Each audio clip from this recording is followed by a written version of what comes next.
Pull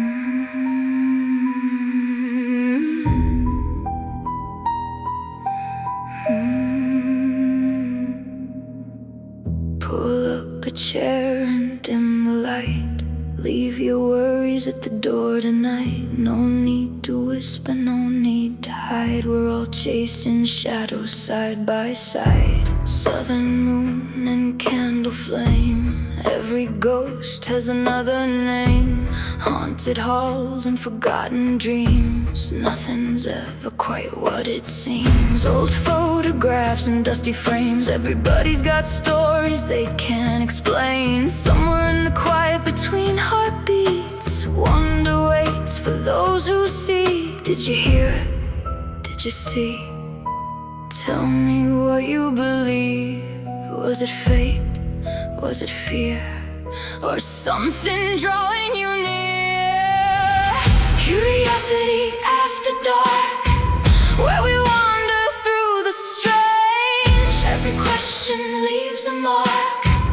Nothing ever stays the same. Ghost stories under midnight skies. Old legends pass through lullabies. Take my hand and lose the fear. Wonder's always welcome here.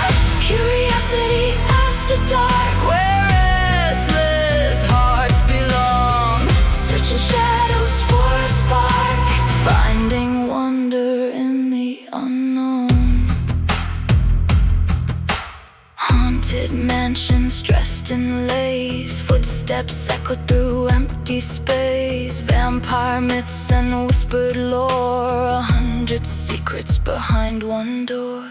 Disney ghosts and phantom brides. Truth and fiction intertwined. The things we fear, the things we seek, have a funny way of making us believe. True crime headlines and unsolved names. The monsters hiding in familiar frames. The world is stranger than we know, and that's exactly why we go. Stories pass from friend to friend. Questions without easy ends. Somewhere between doubt and faith, we keep searching anyway. Tell me your stories, tell me your fears. Tell me the things you've carried for years. What's in the darkness? What have you seen? Tell me what keeps you wondering. Curiosity after dark, where we wander through the strange. Every question leaves a mark. Nothing ever stays the same. Ghost stories under midnight skies. Old legends pass through lullabies. Take my hand and lose the fear. Wonder's always welcome here. Curiosity after dark, where restless hearts belong. Searching shadows for a spark, finding wonder in the unknown. Maybe monsters wear familiar faces. Maybe angels leave no traces. Maybe every legend starts with someone asking, what if? Maybe myths and memories pass through generations quietly. Maybe truth is stranger still, waiting just beyond the hill. Maybe the things that keep us awake are the questions we were born to chase. Maybe wonder never dies, it just opens different eyes. So tell me what haunts you. Tell me what fascinates you.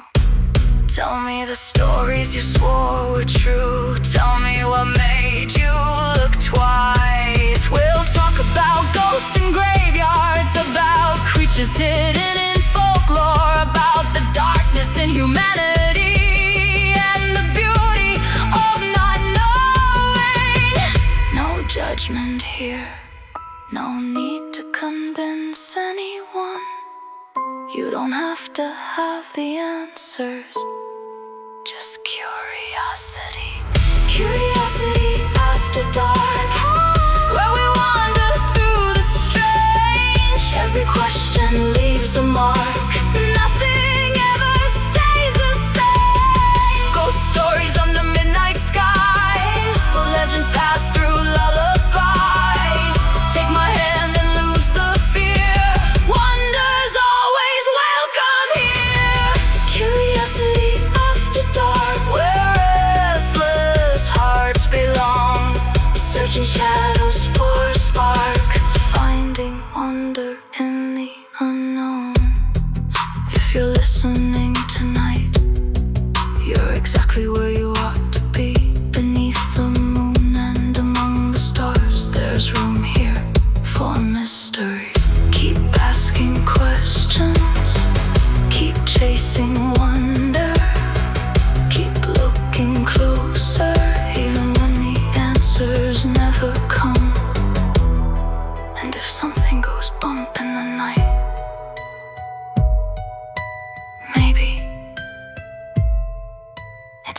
another story waiting to be told.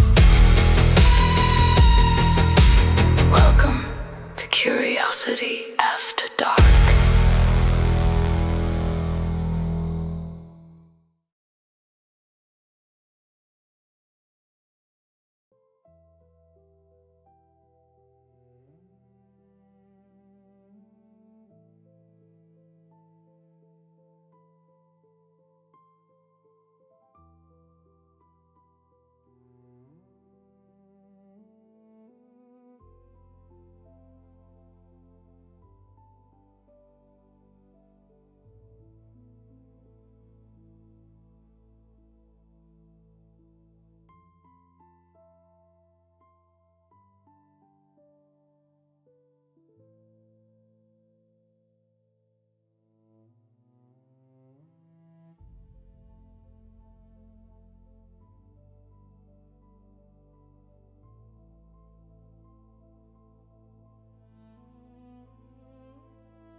I've been talking this whole time and I haven't been recording at all. So, we're going to start all this all over again. Okay. Hello, everybody. There are some legends where the name tells you exactly what you're supposed to be afraid of. Bigfoot, the Jersey Devil, the Headless Horseman. You hear the name, and before anybody tells you the story, your brain has already started building the monster. Mothman is one of those names. Because even if you know absolutely nothing about Mothman, I say the word and you're probably already pictured him. Tall, dark, handsome, two huge glowing red eyes. Maybe you've seen the statue. Maybe you've seen him in Fallout 76. Maybe you've watched the Mothman prophecies. Maybe you've seen one of the approximately 17 billion pieces of Mothman merchandise on the internet. And if you're particularly cultured, you might have just seen him as the cryptid with the suspiciously fantastic ass. Don't look at me like that. The statue exists. I didn't make the statue. But here's the problem. On the night the story begins, none of that exists. There is no Mothman Museum. There is no Mothman Festival. There is no statue. There are no t-shirts. There are no plushies. Nobody is debating whether Mothman is a monster, an alien, an interdimensional being, or some weird supernatural warning system. There isn't even a Mothman yet. There are just 4 people in a car, and they're about to see something they cannot explain.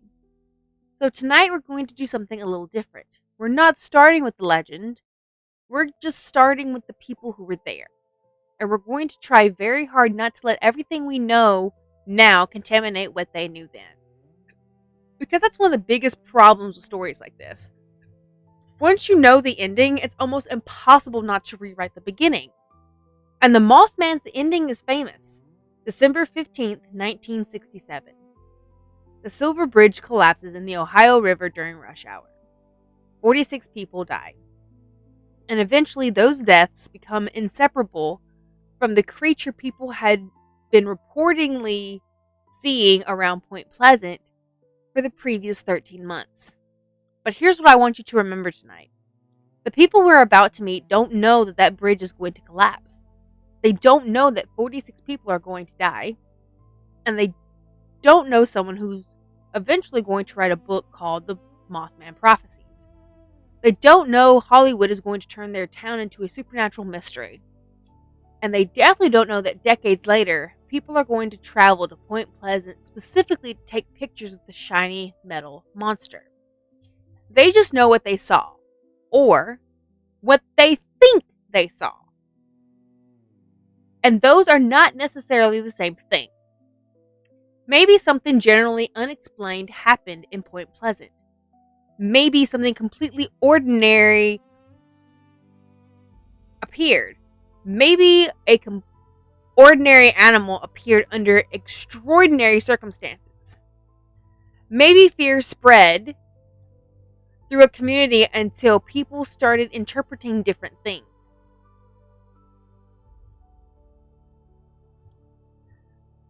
And maybe several completely unrelated events were eventually stitched together into one enormous legend.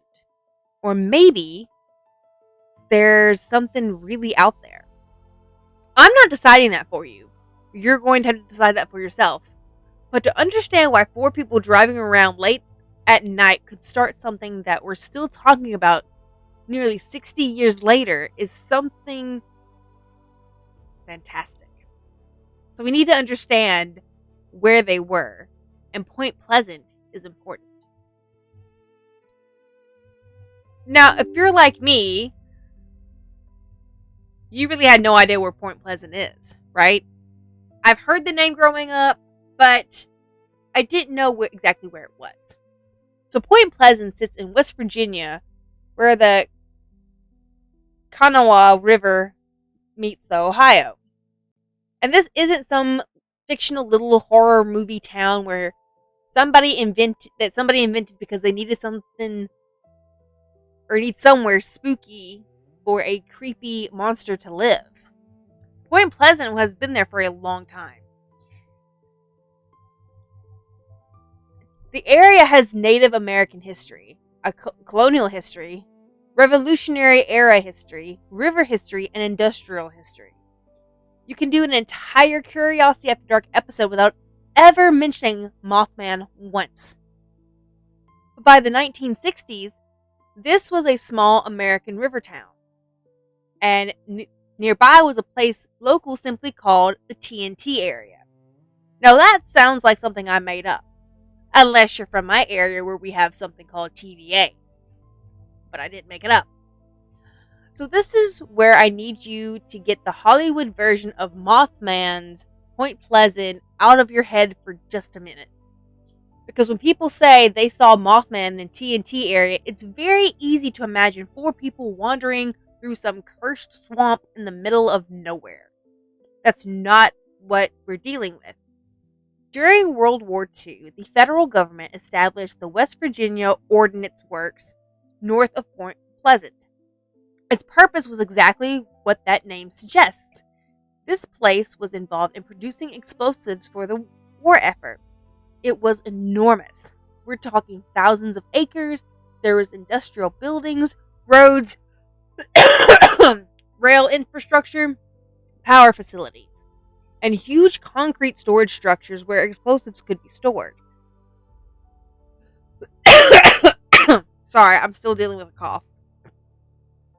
They're usually called igloos because of their shape. Now imagine a big concrete bunker partially covered with earth. Now imagine those scattered across a huge industrial complex. Then the war ends. The facility isn't needed in the same way anymore. So, operations stop, buildings are abandoned or repurposed, nature starts taking the land back. Trees grow, bush grows, water collects, roads deteriorate, structures remain. And eventually you've got this bizarre landscape where man-made ruins are sitting inside wetlands and woods. And some of the former property would eventually become part of what is the McClintic Wildlife Management Area. I probably butchered that. I am so sorry. If you're from West Virginia, from this area, please forgive me. But locals still knew the old complex. And young people went out there, because of course they did. Chad, listen. If you give teenagers and 20-somethings an abandoned World War II explosives facility in the woods, they're gonna go there. You can't stop them now. You sure as hell weren't stopping them in 1966. And that's important because I don't want to accidentally turn Roger Scarberry, Linda Scarberry, Steve Mollett, and Mary Mollett into paranormal investigators, because they weren't. They weren't driving around hunting monsters. They weren't trying to summon something. They weren't cryptid researchers. They were not filming a YouTube challenge. They were 2 young married couples riding around together. Roger and Linda Scarberry, Steve and Mary Mollett. And late on the night of November 15th, 1966, they were driving through the TNT area. And at some point around midnight near the old power plant, something caught their attention. And this is where I want to slow down. Because this is the moment where the story gets rewritten constantly. You've probably heard they saw a giant moth. Not exactly. They saw a giant bird. A little bit closer. They saw a 7-foot winged humanoid with glowing red eyes. That's the version everybody remembers. But the newspaper headline the next morning tells you how difficult the thing was for them to describe. The Point Pleasant Register didn't confidently announce Mothman attacks Point Pleasant. The headline was, "Couple see man-sized bird, creature, something." And honestly, that's a fantastic headline. Because you can almost hear the editor going, I don't know what the hell to call this either. According to the early account, the couple described something roughly 6 or 7 feet tall. They estimated a wingspan of about 10 feet. And they described giant red eyes. Steve Mollett compared it to a man with wings. Now stop. We've already hit our first problem. Red eyes. When you hear glowing red eyes, what do you picture? Probably two lights floating in the darkness, right? Something supernatural. Except for eyewitness descriptions of Mothman's eyes get simplified over time. The important detail in these early accounts is that the eyes appeared intensely red when illuminated. That's different from saying the creature was standing there generating its own red light, like somebody shoved 2 LEDs into its skull. And that difference is going to matter later when we talk about the possible animals. For now, though, put yourself in that car. It's around midnight. You're in an old, abandoned industrial area. It's dark. Your headlights hit something. And whatever you're looking at is approximately human size or larger. It has wings. Its eyes appear bright red. Nope, absolutely not. Point Pleasant can keep it. We're going home. And apparently Roger Scarberry had roughly the exact same survival instinct because they left fast. But this is the part that turns a weird animal sighting into something that eventually we end up with today. This is the beginning of the Mothman legend. Because the thing didn't simply disappear behind them. According to the couples, it followed the car. They described the creature taking off and keeping pace as they drove towards Point Pleasant. Other accounts describe their car reaching extremely high speeds, sometimes around 100 miles per hour, while the creature remained with them for part of the escape. Witnesses describe it rising rapidly and then gliding after them. Now, I need you to picture how fucking terrifying that would be. Seeing something weird beside the road, terrifying. Driving away from it, very good idea. Looking back and realizing it's still there, that's a whole different category of a problem, right? Because now your brain has to answer a question it wasn't expecting. Why is it following us? And there is another detail that becomes important. The witnesses didn't describe the creature furiously flapping its wings trying to keep up with the car. Much of the description focuses on it gliding. Now that is strange. But it's also one of the details skeptics will grab onto, because birds glide. Large birds can look absolutely enormous when you're close to them. Their proportions can become difficult to judge in darkness, and the reflected light can make eyes appear extremely bright. So already, less than 5 minutes into the actual encounter, we have evidence that could be interpreted in completely opposite directions. If you believe the witnesses accurately judged its size and speed, you've got a serious problem explaining what kind of known animal could do what they're describing. If you think frightened people at midnight misjudge distance, size, and speed, suddenly a large bird starts sounding a little less ridiculous. Hold on to that, we're going to come back to it. Because Roger, Linda, Steve, and Mary did something that I think matters enormously when evaluating the story. They went to the police. Not 20 years later, not after Mothman became famous, not after a book came out. They went that night. And law enforcement went back to the area with them. The police searched, they couldn't find the creature, which means there was no physical evidence here.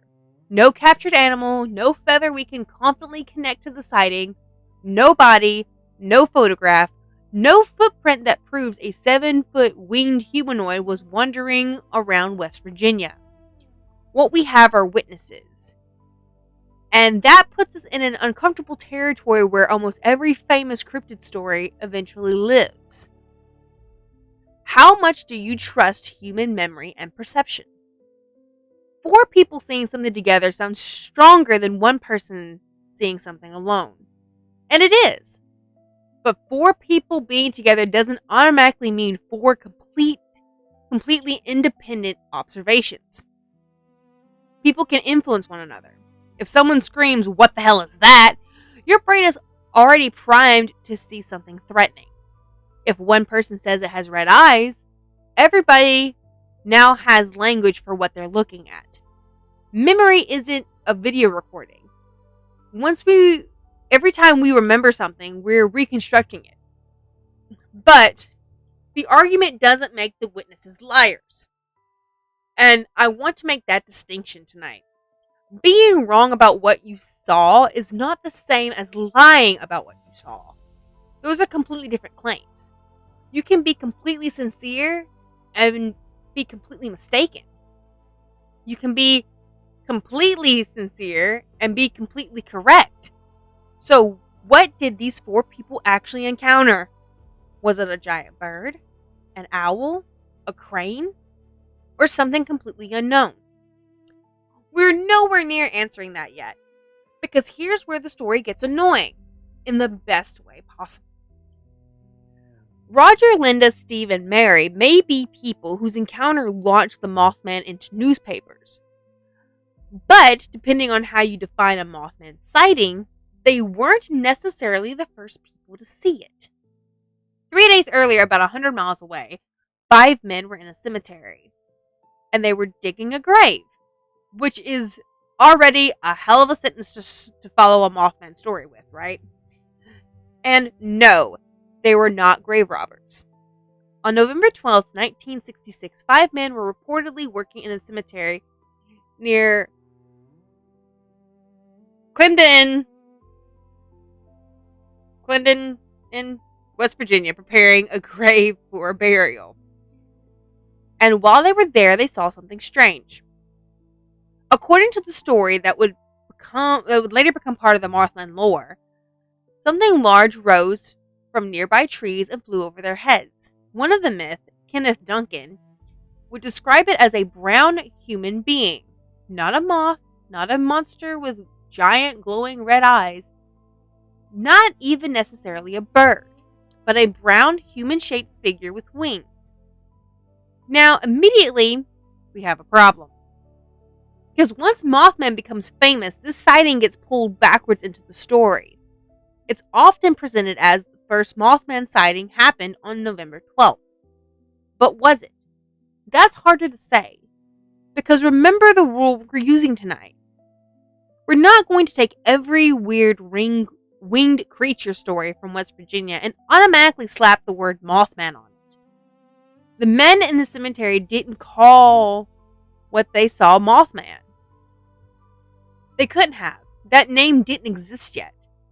And even after the Point Pleasant sightings began, it wasn't some scientific checklist where everyone could go 6 feet tall?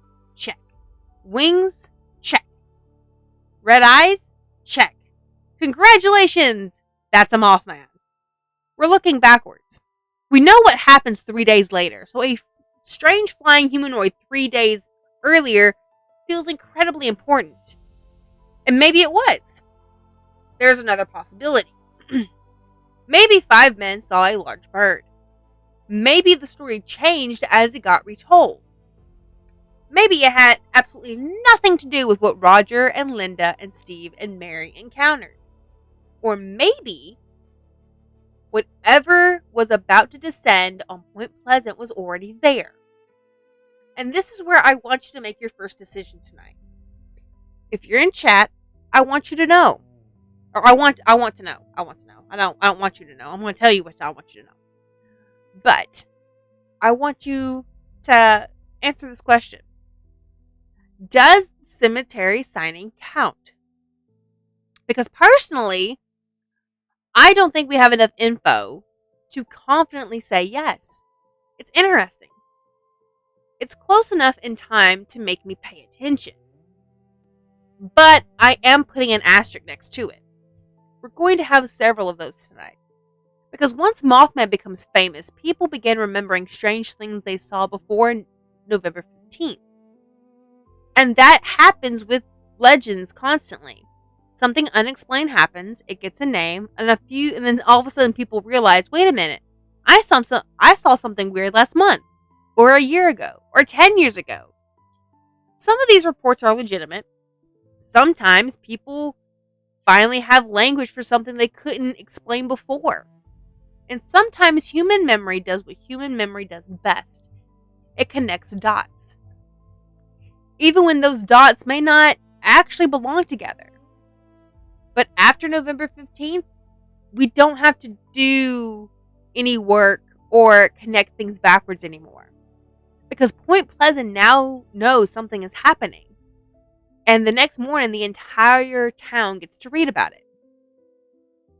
Imagine waking up in Point Pleasant on November 16th, grabbing the local newspaper and seeing a headline about 2 young couples who claim they were chased by some kind of enormous flying creature. That's not folklore yet. That's local news. This is where the Mothman story began spreading incredibly fast. Alright? The Point Pleasant Register runs that now famous headline: couples see man-sized bird, creature, something. They don't know what it is. They're not pretending they know what it is. Something happened. 4 people are frightened. Here's what they told us. Now, once the story appears in the newspaper, something changes. Now, everybody in the area knows what to look for. A large flying creature, human-sized, red eyes, near the TNT area. And that creates one of the biggest arguments surrounding the entire Mothman case. Did the newspaper expose something that had already been lurking around Point Pleasant? Or did the newspaper accidentally create the template for everything people would report afterwards? Because the reports didn't stop, they exploded.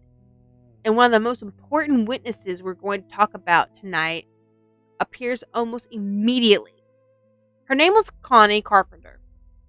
On November 16th, the very next day, Connie was reportedly driving near a golf course outside Point Pleasant when she saw something.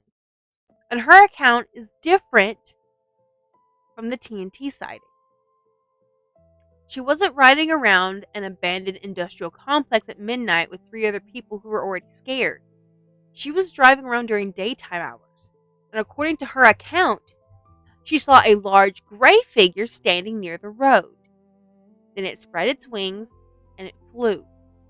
Connie would describe the wingspan as enormous.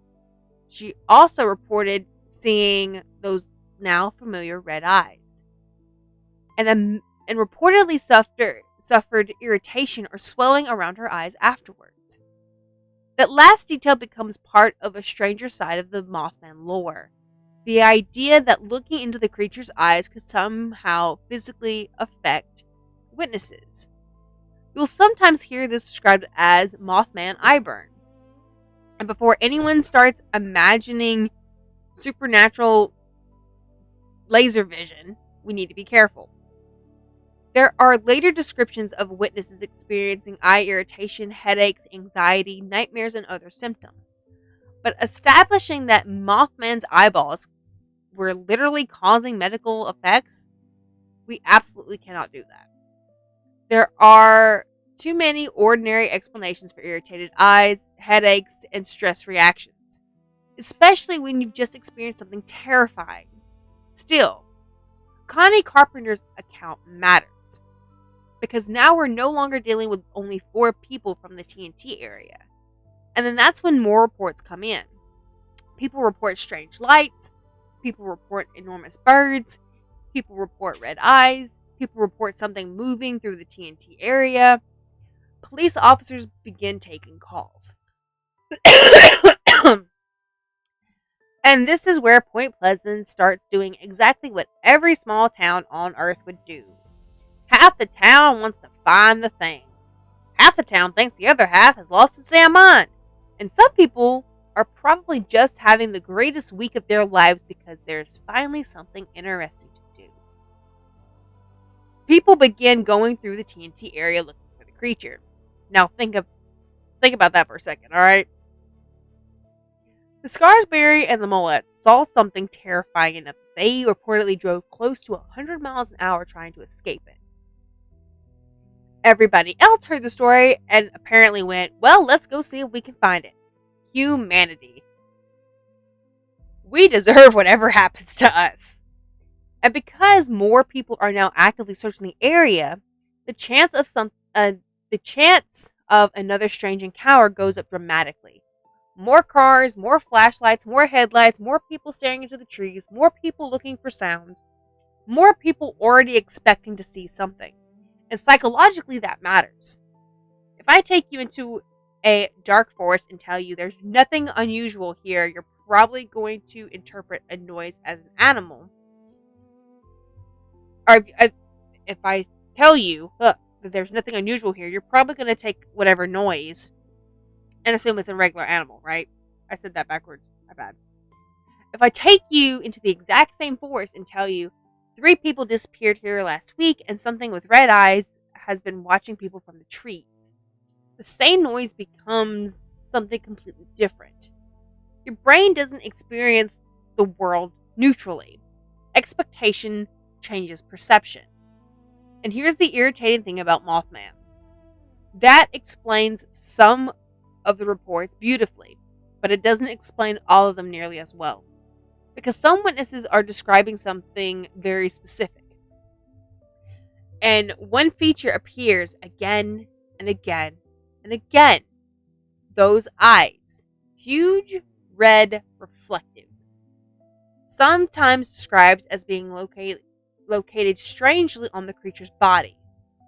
Some witnesses struggle to describe a visible head at all. And that's where the classic image of Mothman becomes interesting. Look at modern Mothman artwork and you'll usually see something almost demonic. Broad shoulders, muscular humanoid body, bat-like wings, tiny or non-existent head, 2 red eyes sitting high on the chest. But that image is a reconstruction. Nobody handed police a crystal clear photograph of this thing. We're building a creature out of frightened people's descriptions, and descriptions vary. That is extremely important because every witness independently describes the same anatomy down to tiny details. That would be fantastic if everyone did that, right? But they don't. The creature changes depending on who's telling the story. Its height changes. Its color apparently changes. The wingspan changes. Whether or not it has a recognizable head changes. How it moves changes. Even the red eyes aren't described identically every single time, which can support either side of this argument. If you're skeptical, you say, well, of course the descriptions change. People see different birds, animals, shadows, and ordinary things and interpret them through the Mothman story. If you're a believer, you could say, well, of course eyewitness descriptions vary. Put 10 people in a car accident and you'll get 10 slightly different accounts. Both are reasonable, but let's talk about the bird. Because if Mothman wasn't Mothman, what the hell was it? Alright? One of the most famous explanations is a sandhill crane. And if you've never seen a sandhill crane up close, do not underestimate how prehistoric those bastards look. They're tall. An adult can stand around 4 feet high. They have enormous wingspans, often around 6 feet or more. They have long legs, long necks, and red coloration on their heads. Put one of these in bad lighting, get the distance wrong, scare the absolute shit out of somebody, and suddenly the idea that somebody might dramatically overestimate its size isn't ridiculous. There's a problem, though. Sandhill cranes aren't considered common around Point Pleasant. A stray or migrating bird is possible. But if we're going to use a crane to explain the entire Mothman flap, we need something more than big bird exists. And the red eye description doesn't fit perfectly either. A crane's red crown isn't the same thing as 2 enormous red eyes. So another suspect enters the lineup, the owl. And specifically, people have suggested large owls such as barred owls. Now this theory has something going for it that the crane theory doesn't. Eye shine. Owls have extremely noticeable eyes under certain lighting conditions. Hit an owl with headlights at night and those eyes can look enormous. Their eyes are also positioned in a way that feels much more human than eyes of many other birds. But let's talk about its wingspan. When an owl spreads its wings suddenly, it can look much larger than it did sitting. That's another fascinating possibility. So if an owl is perched with its feet hidden and its wings positioned strangely, its silhouette can come strangely humanoid. And if it's close while you think it's further away, your size estimation gets completely destroyed. Your brain judges size partially through distance. If you misjudge one, there's a good chance you're going to misjudge the other. That could potentially turn a much smaller animal into something your frightened brain remembers as 4, 5, or 6 feet tall. But let's get back to the original couples. Because they didn't report seeing something briefly disappear into the trees. They said it followed their car. That's harder. Could a large bird fly along or beside a moving vehicle? Absolutely. Could frightened people overestimate how fast they were traveling or how long an animal kept pace? Absolutely.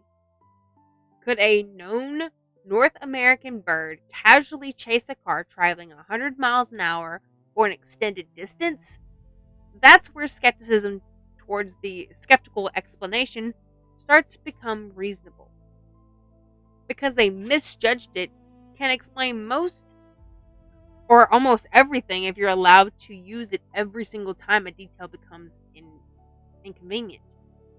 And at some point, we have to ask whether we're explaining the evidence or explaining it away. And believers have the same problem. Every time a normal explanation becomes inconvenient, you can't just say, well, Mothman is supernatural. Because that's not an explanation either. That's a get out of jail free card. Why could it fly that fast? Supernatural. Why didn't anyone photograph it? Supernatural. Why didn't it leave evidence? Supernatural. Why did it disappear? That's supernatural. Why did its description change? Hey, it's supernatural. Congratulations. You've created a theory that can never be proven wrong. But you've also created a theory that can't really be tested. So we're at an impasse. We have frightened witnesses. We have no body. We have no clear photograph. We have several plausible animals that don't exactly fit or match the reports. And we have an abandoned World War II facility in the woods, in the wetlands, with wildlife and concrete bunkers. And then people start hearing things. And that's where TNT itself becomes almost a character in the story. Remember those concrete igloos I mentioned earlier? There's dozens of them. Massive storage bunkers built to contain these explosives.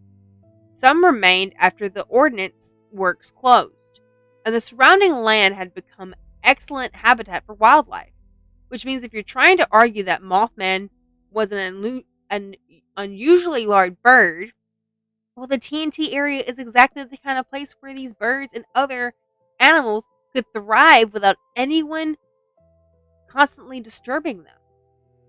But if you're trying to argue that Mothman was something unknown, the TNT area is also perfect for that.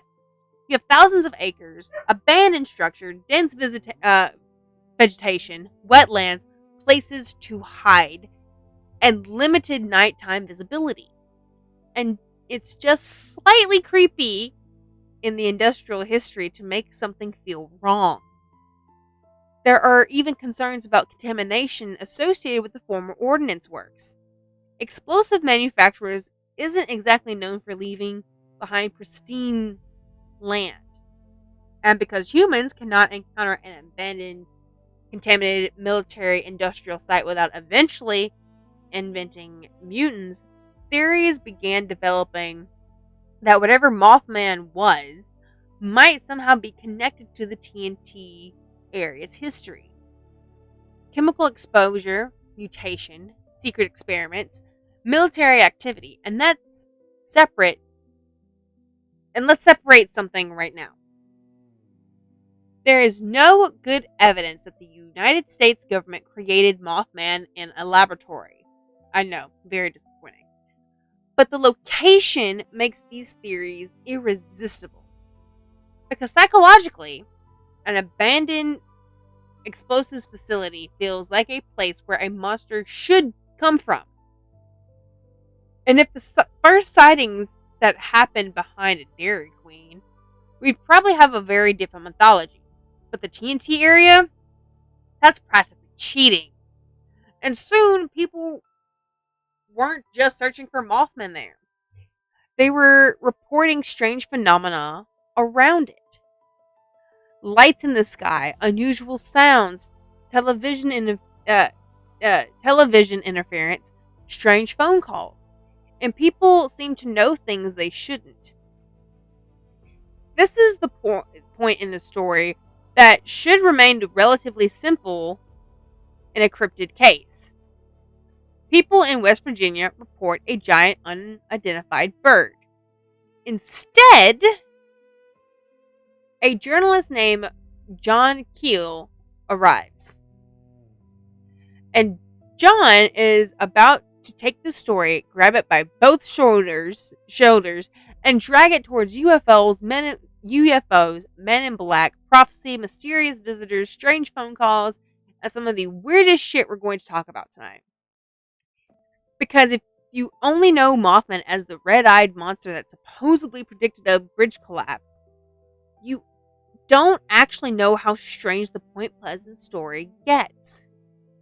And before we talk about whether Mothman was warning anyone about Silver Bridge, we need to meet a man called Indrid Cold. And no, I promise you, I did not make that name up. Indrid Cold. It sounds like the name of someone you meet in a video game immediately after making a decision that ruins the next 14 hours of your life. But Cold is very much a part of the larger Point Pleasant story. And this is where I need to put a giant warning label over everything we're about to discuss. Because if you're starting to research Mothman online, you're often going to see this presented in one neat sequence. Mothman appears, UFOs appear, Men in Black appears, Cold appears. Mothman predicts bridge collapse, bridge collapses, Mothman disappears. Perfect paranormal story. Except reality is messier than that.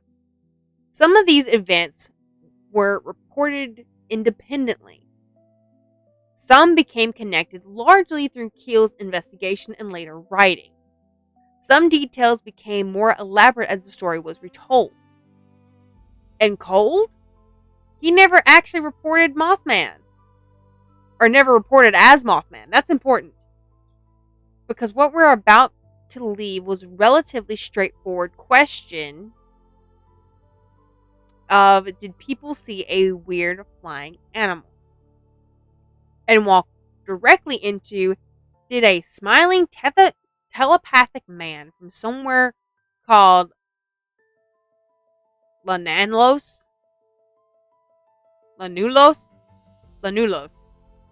communicate with a West Virginia sewing machine salesman? Yeah, we're going there. Because you ask for Mothman, you get all the weird shit. The man at the center of this particular story was called Woodrow D. Renberger. Most accounts call him Woody. Thank God, because I was going to butcher that name over and over and over again.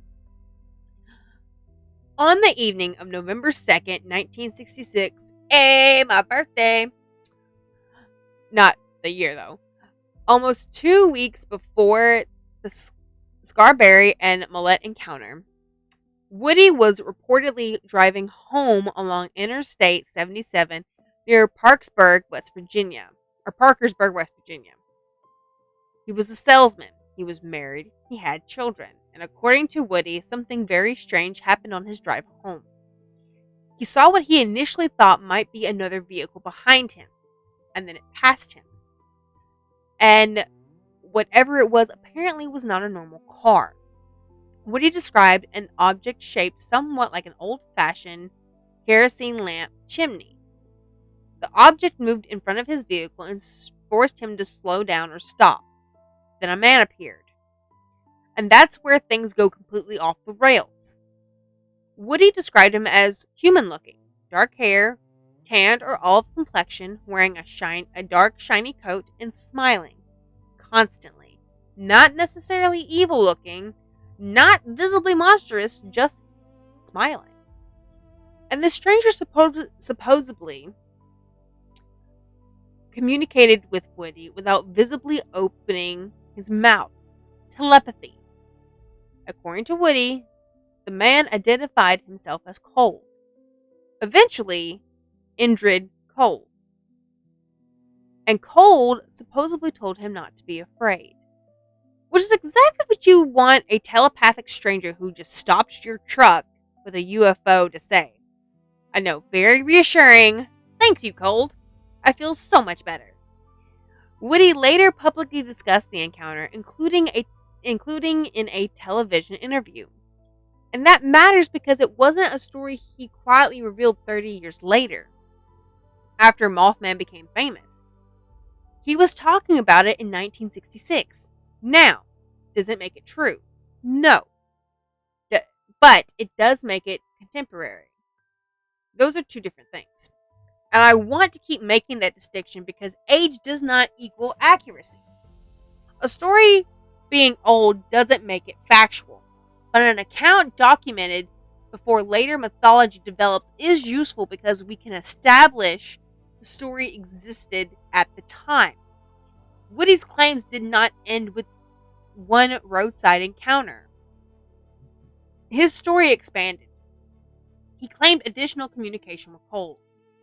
He eventually described Cold as coming from a place called La Nulas. And depending on which version of the story you're reading, La Nulas becomes another planet, another world, or something much stranger. Woody's later claims became elaborate enough that even people interested in the original encounter doesn't necessarily accept everything that follows. And that's something you're going to see repeatedly. You don't have to choose between everything happened exactly as claimed and every single person involved was lying. Reality gives us way more options than that.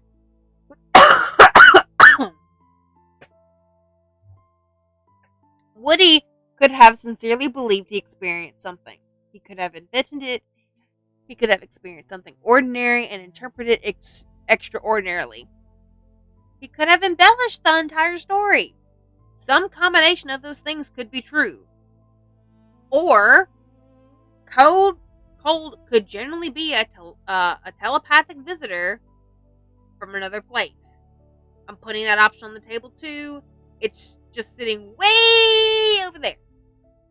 Okay. So here's the question that matters for Mothman. What does Cold have to do with Mothman? Directly? Absolutely nothing. There was no famous original encounter where Mothman walks up beside Cold and says, "Hey, that's my coworker."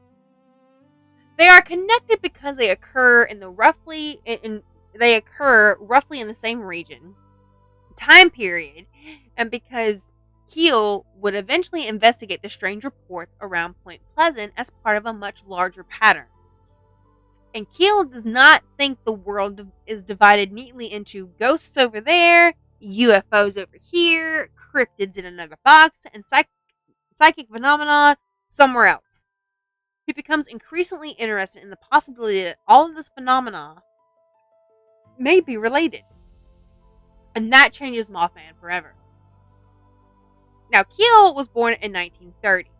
He was a writer and a journalist with a long-standing interest in unusual phenomena. And he was complicated. Because if you're researching Mothman, you almost can't avoid him. But you also shouldn't treat everything he wrote as though you're reading a police report. He collected witness encounters. He interviewed people.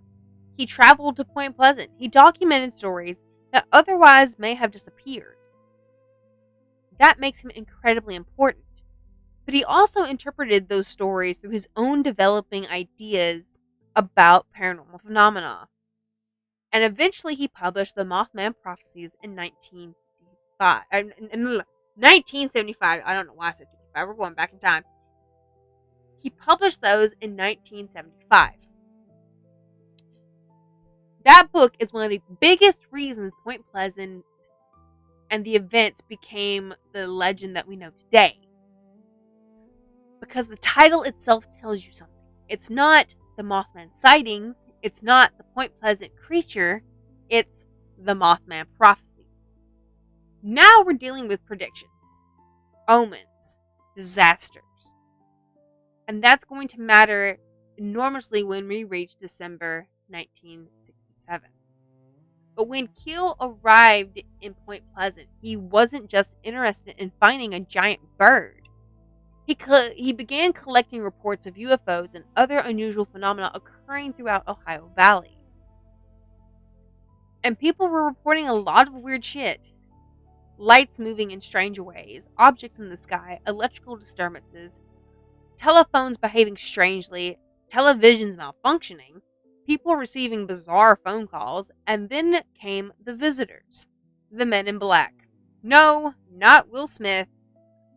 Different wardrobe department. The Men in Black legend actually predates Mothman. Stories of strange men appearing after UFO sightings have circulated in the UFO community since at least the 1950s.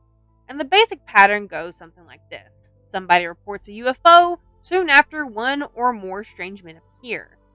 They're often dressed formally, dark suits, dark coats, sometimes hats. They ask questions about the sighting. Sometimes they warn the witness not to talk. Sometimes they seem almost human, but not quite. And that last part is where the stories become fascinating. Because in some accounts, the men don't understand basic social behavior. They speak strangely, they move strangely, they appear unfamiliar with ordinary objects. Some people have described their skin as unusual. Others have described their clothing seems slightly wrong. It's almost like someone described a 1950s government agent to an alien, and the alien went, "Alright, got it," and absolutely did not get it, right? Now, there's an obvious explanation to some of the Men in Black stories. Government investigators did actually investigate UFO reports. Military and intelligence personnel existed. People involved with sensitive facilities could absolutely be questioned. And once the stories about mysterious government agents entered UFO culture, the ordinary investigators could easily have become something more sinister in memory.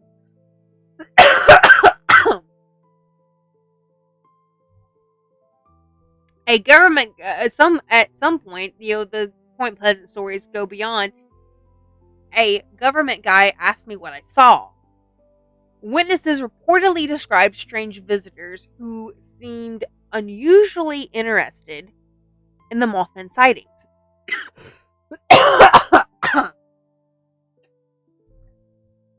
And one name appears repeatedly in the Mothman discussions. Mary Hyre.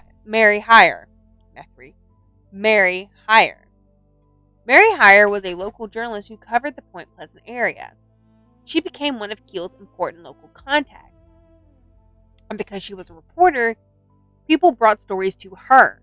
UFO sightings, Mothman sightings, strange encounters. She became something of a clearinghouse for weirdness. Which means if something strange happened around Point Pleasant, there was a decent chance that Mary heard about it. In later accounts, Hyre herself began receiving unusual visitors. One particular famous story involves a short man with unusually thick glasses who entered her office and seemed intensely interested in UFO reports. Accounts describe him as behaving strangely. At one point, he picked up a pen and seemed absolutely fascinated by it. And if you're thinking that sounds like someone who is just fucking weird, you're right. That is absolutely one of the possible explanations. Human beings do not need extraterrestrial assistance to behave strangely. I am one of those people. We manage that perfectly well on ourselves, right? But when you're already living in a town where people are reporting a huge creature with giant red eyes and UFOs, the weird guy studying your pen kind of hits different, right? And then there were the phone calls. Now, this is one of my favorite parts of the Mothman story because it is creepy in a mundane way. A monster in the woods, your brain already knows what category that's going in. Danger, run. But your telephone ringing in your own house? Oh yeah, that's totally so, right? Keel described receiving strange calls during his investigation. Sometimes there would be electronic noises. Sometimes there would be strange voices. Sometimes callers seemed to know information that they shouldn't. Keel became convinced that some of these communications were connected to the larger phenomena he was investigating, and eventually, some of these communications supposedly became predictive. Warnings, dates, future events. Now, this is where we need to be extremely careful, because once somebody starts claiming to predict the future, we have a way to test that. Write the prediction down before the event happens. Make it specific. And then see whether or not it happens. It's much stranger than saying, oh my God, remember that weird thing somebody said 3 months ago? Maybe they were warning us. Because humans are incredible pattern recognition machines. We're so good at finding patterns that we'll find them when none exists. If I tell you something terrible will happen near water before Christmas, and then something terrible happens near water before Christmas, it feels like a prophecy. Except I gave you no location, no exact date, no event, no victim, no cause. And with enough time and enough people, something bad was probably going to happen near water. Now compare that with at 5:04 p.m. on December 15th, 1967, the Silver Bridge between Point Pleasant and Galliopus.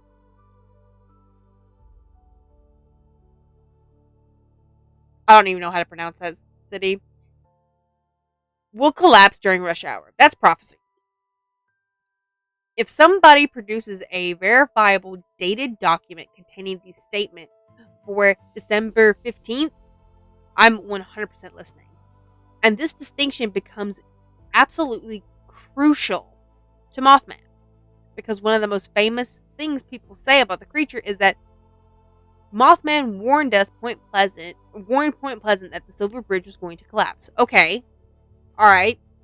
How? Who received the warning? What exactly were they told? When were they told? Did anybody identify the Silver Bridge? Did anybody identify December 15th? Did anybody attempt to evacuate the bridge? And if we're calling it a warning, those questions matter. Because the answers are much less satisfying than the legend makes them sound. But we're getting ahead of ourselves. As of right now, this point in the story, the bridge is still standing. For now. Back in late 1966 and early 1967, Mothman sightings continued. Except something interesting happens. The creature itself slowly begins sharing the spotlight with everything surrounding it. The UFOs, the strange lights, the men in black, the phone calls, the prophecies, the electrical disturbances, and fear. Lots and lots of fear. Some witnesses become generally terrified. Linda reportedly experienced additional sightings and strange events. People claim the creature appeared near homes. There were reports of noises on roofs, dogs behaving strangely. And that brings us to another Mothman story that gets repeated constantly. A dog named Bandit. According to the story, around the same time of the original sightings, a local man named Newell Partridge was at home when his television began behaving strangely. The screen reportedly went dark, a strange pattern appeared, an unusual sound came from the television, and his dog, Bandit, began reacting to something outside. Partridge went outside and reportedly saw 2 red circles in the darkness. Eyes. Bandit ran toward whatever it was out there. Whatever was there out there. Now, according to the legend, Bandit never came back. Now, I don't know if Partridge liked his dog or not, but clearly if it's Aylin, I'm following after her, right? Well, according to the story, he didn't do that. Now later, when Partridge heard descriptions of the creature seen by the Scarberries and the Mallets, he believed it was connected to what happened in his home. Again, if you're a dog person, this hits differently because fuck every part of that, right? I hear strange noises outside. Fine. Cool. I see red eyes. Hey, we're inside. We're not going out there. My dog starts running towards it. No, ma'am. Get your ass back here. We're not investigating Mothman tonight. But the Bandit story gives us another example of how the Mothman lore grows. Did something kill the dog? We don't know. Did Bandit simply run away? It's possible. Did another animal cause the television interference? Probably not. Were the 2 events even related? We have no idea. But once the Mothman narrative exists, separate unexplained events began orbiting it. Like I mentioned earlier. Dog disappears. Mothman. TV glitches. Mothman. Strange light. Mothman. Noise on the roof. Oh yeah, that's Mothman. And this is how legends become incredibly difficult to investigate. Because eventually you're not examining just one claim. You're examining hundreds of claims that have been bundled together. Some are true, some might be mistakes, some may be exaggerations, some may be completely unrelated, and some might be absolute 100% bullshit. And even one turns out to be bullshit, skeptics somehow throw everything else away, while believers do the opposite. They find one genuinely unexplained event and use it to validate everything. Neither approach works. We have to take these stories individually. And one thing we absolutely cannot ignore is what the media was doing to the creature itself. Because somewhere during all of this, a man-sized bird creature something finally gets a proper name. Mothman. Once you give something a name, you change it. Now think about that. Before, it was, I saw some kind of large bird or creature. After, I saw a Mothman. Those statements sound familiar, but psychologically, they're completely different. The first describes an experience. The second identifies a thing. Now, the town has a monster, and monsters accumulate stories.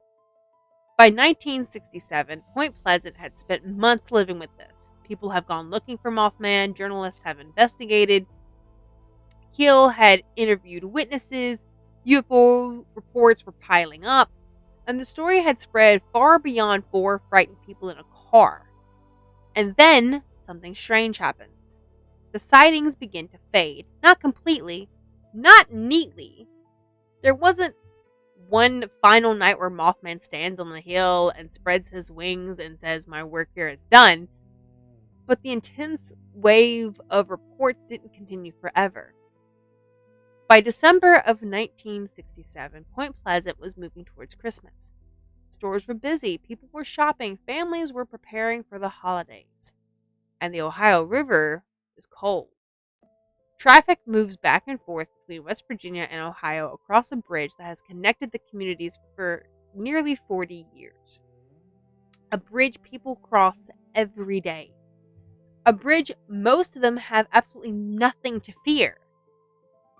And on the afternoon of December 15th, 1967, that bridge was packed with rush hour traffic. and at approximately 5 o'clock, something inside the Silver Bridge fails. And within seconds, the entire structure begins to come down. Cars slide backwards. Vehicles fall into the Ohio River.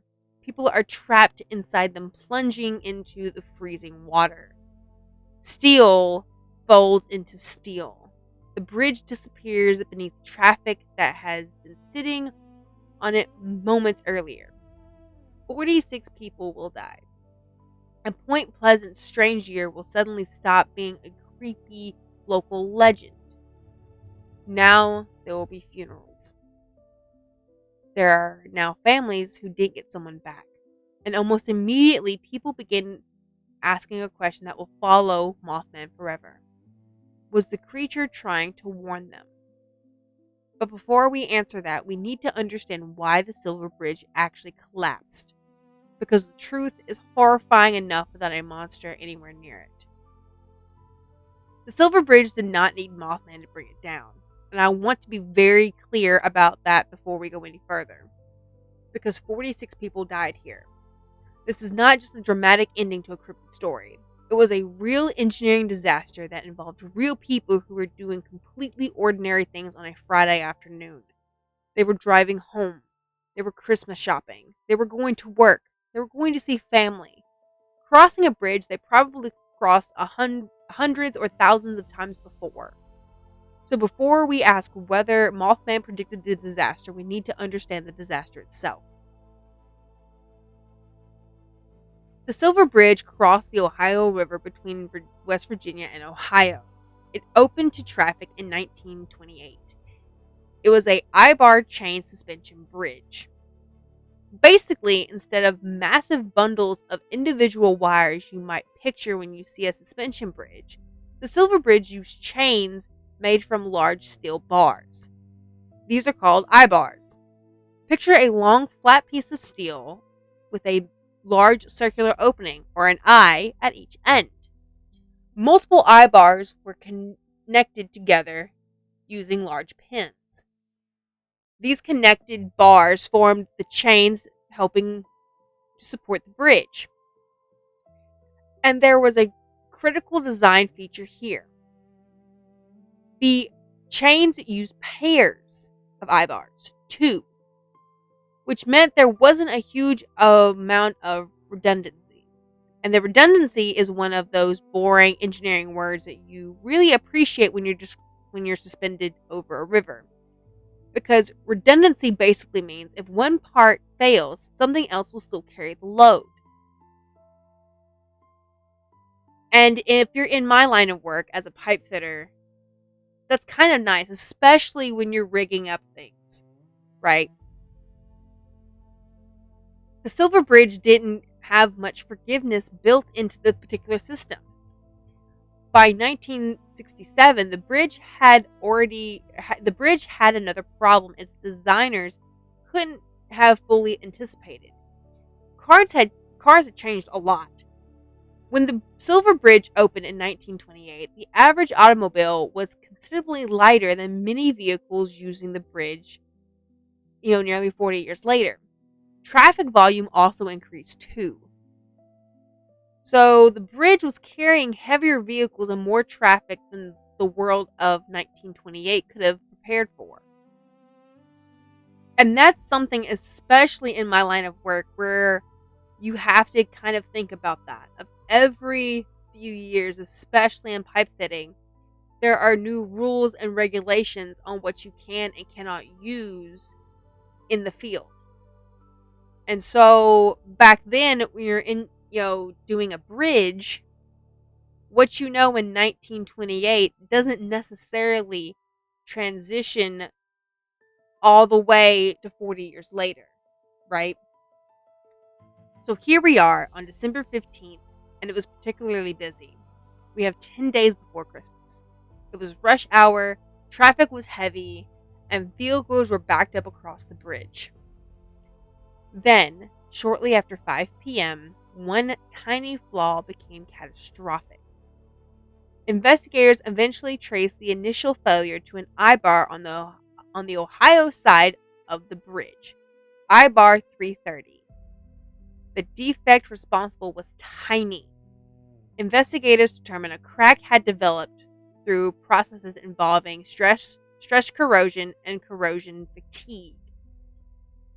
And that's the part that gets me.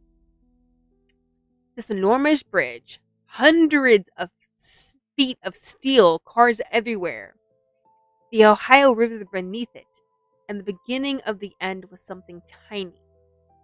Once that I-bar fractioned, its paired I-bar couldn't handle the transferred load. The connection failed. Because of the bridge design, there wasn't another independent support system waiting to catch everything. One failure that went through the whole structure.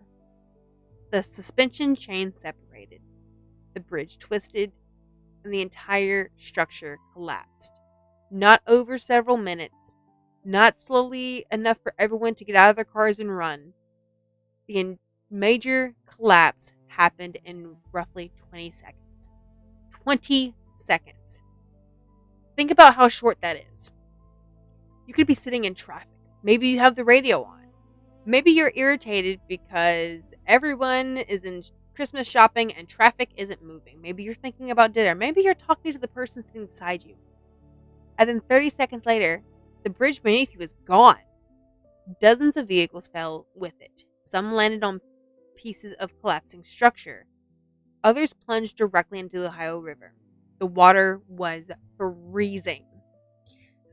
Rescue operations began almost immediately, but rescuers were dealing with darkness, winter conditions, tangled steel, and vehicles submerged in the river. 46 people died. There were survivors too. People escaped the vehicle. Some were pulled from the river. Some survived falls that could have easily killed them. To the people of Point Pleasant, this wasn't folklore. This was catastrophe. And the investigation following the collapse changed bridge safety in the United States. Inspection practices were reevaluated. Federal attention to bridge suspension increased dramatically. The disaster ultimately contributed to National Bridge Suspension Standards, National Bridge Inspection Standards. So when somebody says nobody knows why the Silver Bridge collapsed, that's wrong. We do. We know where the structural failure began. We know the bridge had a critical lack of redundancy. We know that the failure spread quickly. Mothman is not necessary to explain the physical collapse. There is no evidence of a giant winged creature landing on that I-bar and that broke the bridge. And as funny as that sentence sounds, I think it's important to say. Because Mothman's connection to the Silver Bridge is not about causing the disaster. It's supposedly foreseeing it. Those are very different claims. And now we can finally ask the question that everybody came here for. Did Mothman predict the Silver Bridge collapse? Now, you've probably watched documentaries or heard other paranormal shows that talk about Mothman. You've probably heard several versions of this. For 13 months, Mothman terrorized Point Pleasant. Strange paranormal increased, warnings of disasters appeared, the Silver Bridge collapsed, and then afterwards Mothman disappeared. Therefore, Mothman is an omen.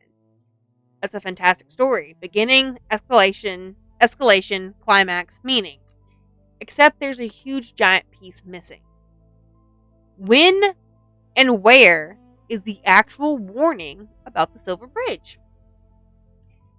If we're going to call something a prophecy, let's look at what was supposedly predicted before the event. Keel reported receiving and encountering numerous alleged predictions during his investigations, and some of them were concerned disasters. But Keel's attention wasn't particularly fixed on the Silver Bridge. One of the events he became concerned about involved the possibility of something happening at the United Nations in New York. There were alleged predictions and ominous messages involving dates and disasters. Keel reportedly became worried enough about certain predictions that he tried to alert the authorities. But December 15th arrived, and instead of a catastrophe at the United Nations, the Silver Bridge collapsed in Point Pleasant.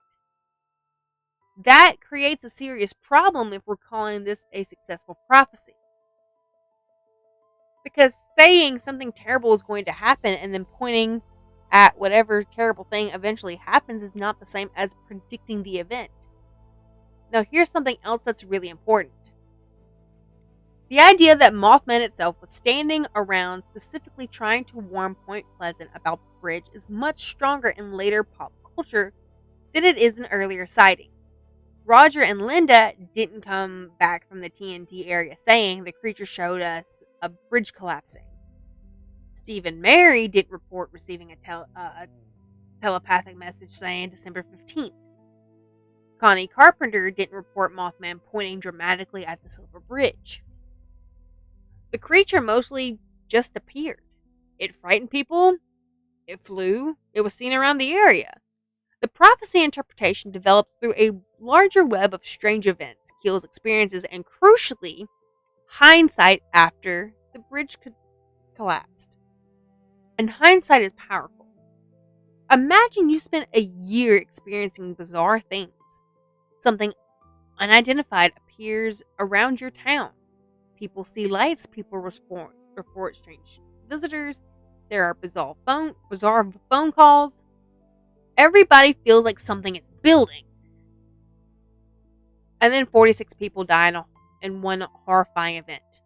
Of course you're going to look backwards. Of course you're going to wonder, was all of that leading to this? Humans need stories to make sense, especially after tragedy. Randomness is incredibly uncomfortable. The idea that 46 people died because a microscopic defect slowly developed inside an eye bar is almost emotionally unbearable. There is no villain, no intention, no meaning, just physics. Time, load, failure. But if Mothman was an omen, now there's a pattern. Something came before the disaster. Something new. Maybe something even tried to warn us, and strangely, that can be comforting.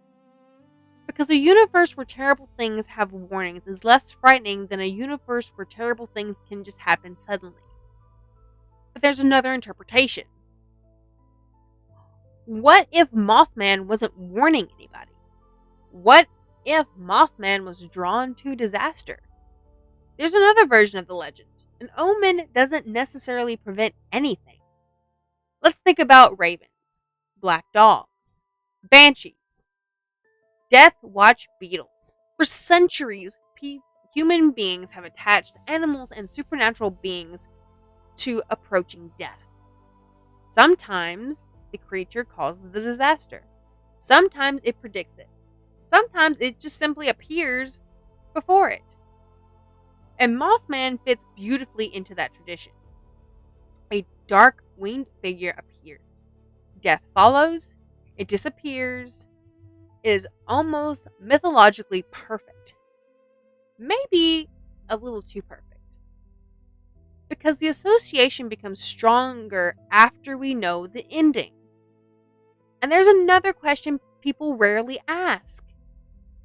If Mothman knew the bridge was going to collapse, why was it hanging around an abandoned explosives facility miles away?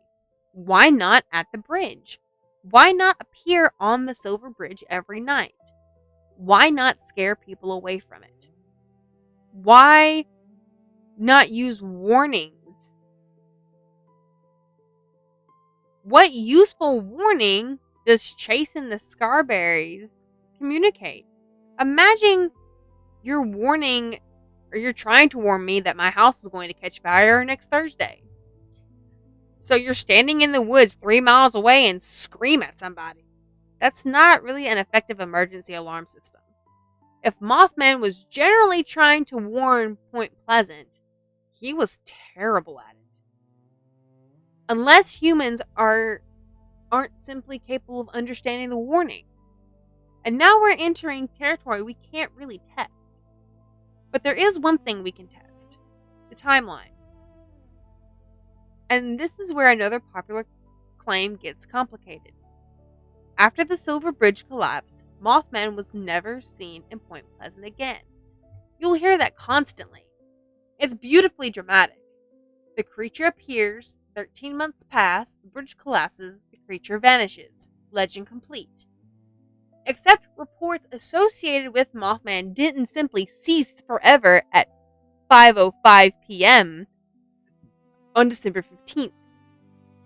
Later sightings and alleged encounters continued to be reported, both in the region and elsewhere. What really ended was the intense original Point Pleasant flap. And that's not the same thing. Because by then, the cultural environment had changed completely. Before November 1966, nobody knows Mothman. After December 1967, people know exactly what Mothman is supposed to look like. Even later sightings happens in a world where the legend already exists. And that makes later reports much harder to evaluate independently. Which brings us to one of the strangest things about this entire story. Mothman escapes West Virginia. Once a monster becomes famous, people begin seeing it elsewhere. Over the decades, alleged Mothman sightings have been associated with other disasters. One of the most famous supposed connections was Chernobyl. You've probably heard this story. In the days before the 1986 Chernobyl nuclear disaster, people supposedly saw a large winged creature with red eyes. Sometimes it's called the Black Bird of Chernobyl. Workers allegedly experienced nightmares, strange phone calls, and then reactor number 4 exploded. And you're probably sitting there thinking, holy shit, Mothman went to Ukraine? Hold your horses. Because this story has a gigantic evidence problem. The Blackbird of Chernobyl story does not appear to be well supported by documentation from 1986. It becomes prominent much later. That's the red flag. A huge one. Because remember our rule. When did the story first appear? If dozens of people saw a giant black-winged creature immediately before one of the most famous nuclear disasters in human history, I want the reports. I want interviews, documents, something from the period. Not a spooky story that appears years afterwards and matches perfectly with an already famous American cryptid. Could people near Chernobyl have reported strange things? Of course. But confidently saying Mothman appeared before Chernobyl goes way beyond the evidence. And then there are supposed sightings connected with other disasters.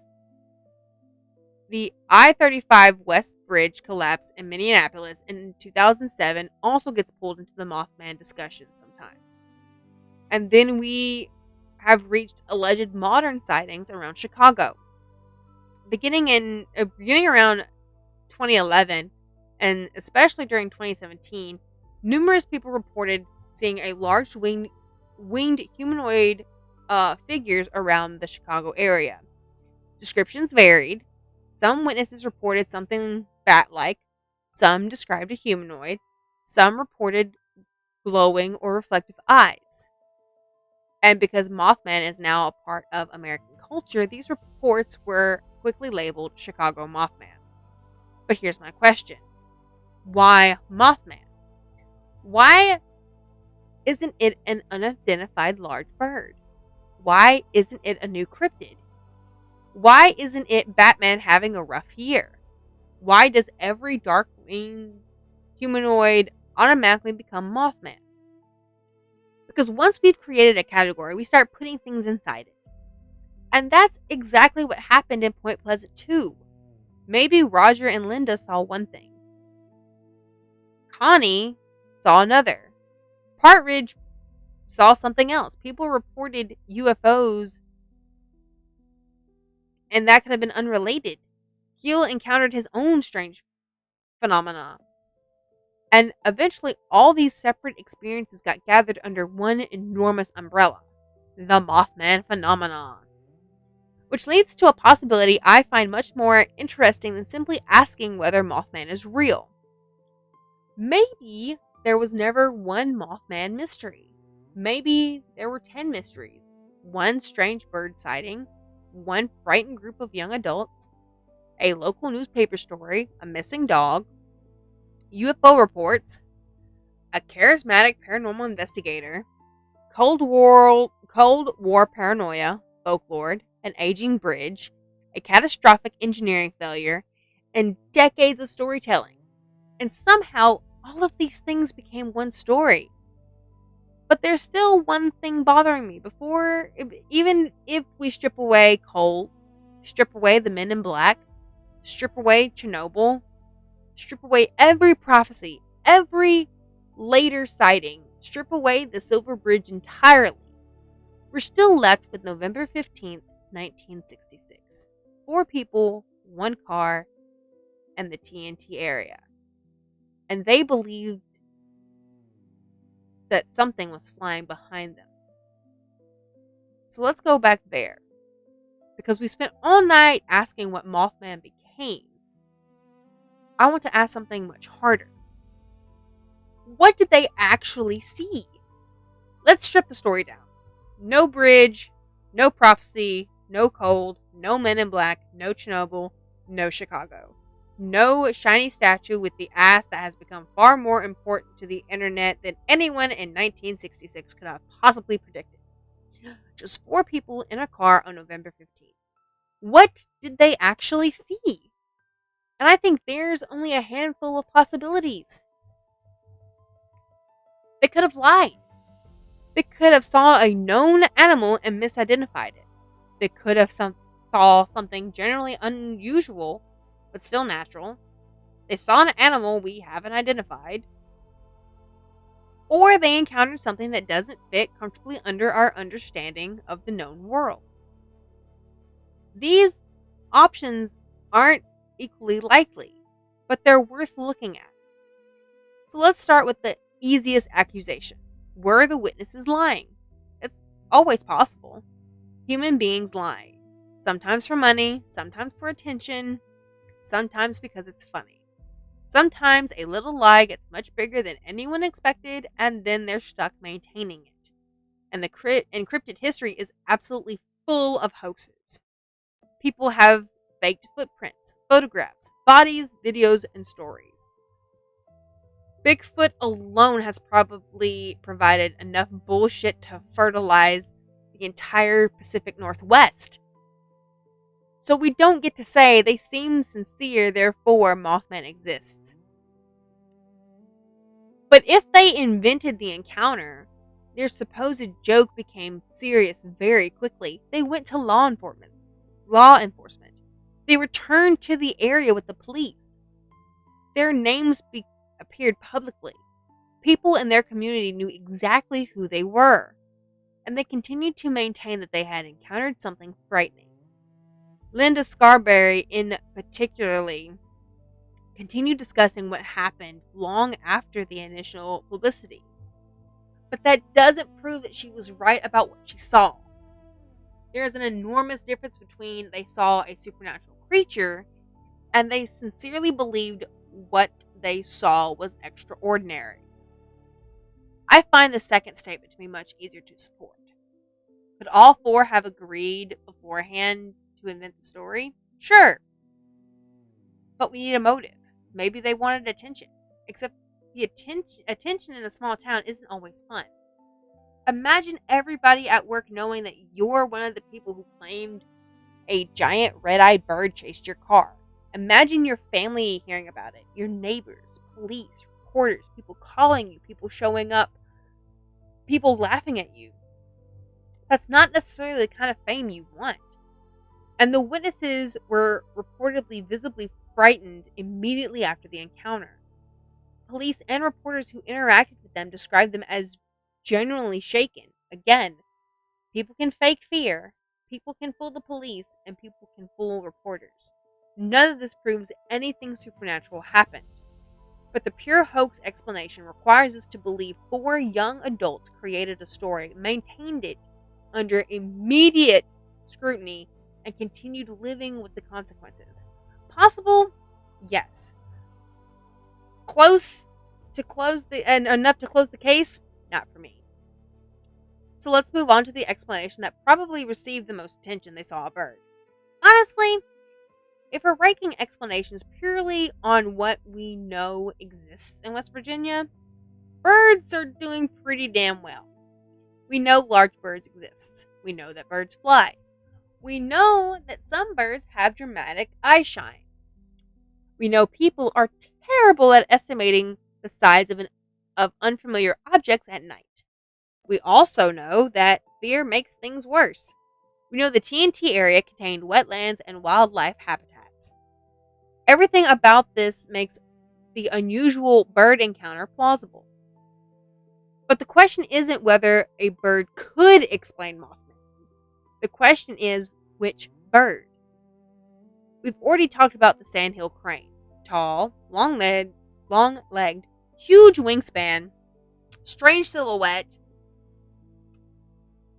There is another crane that makes the theory even more interesting. The whooping crane. The whooping crane are enormous. They can stand close to 5 feet tall. Their wingspan can exceed 7 feet. They are bright white as adults, which doesn't match any of the dark or gray descriptions very well, but nighttime lighting can do strange things to color. The problem is rarity. In the 1960s, the whooping cranes were critically endangered. Finding one wandering Point Pleasant itself would have been an unusual event. But unusual does not mean impossible. And then we have owls. Owls might actually explain the eyes better. Owls are basically designed to scare the absolute hell at you at night. Large, forward-facing eyes, silent flight, sudden movement, broad wings. They can perch upright. And their body shape can look weirdly humanoid if their legs aren't visible. And if you've ever had an owl fly close to your head unexpectedly, you know exactly what I mean. They're gorgeous animals, but may respectable distance. At midnight at an abandoned explosives facility, that's Mothman property now. I'm leaving. Nope. I'm out. One species frequently mentioned in Mothman discussions is the barred owl. Barred owls are common in wooded areas in eastern North America. They're substantial birds. They're active at night, and their eyes can reflect light dramatically. But there's a size problem.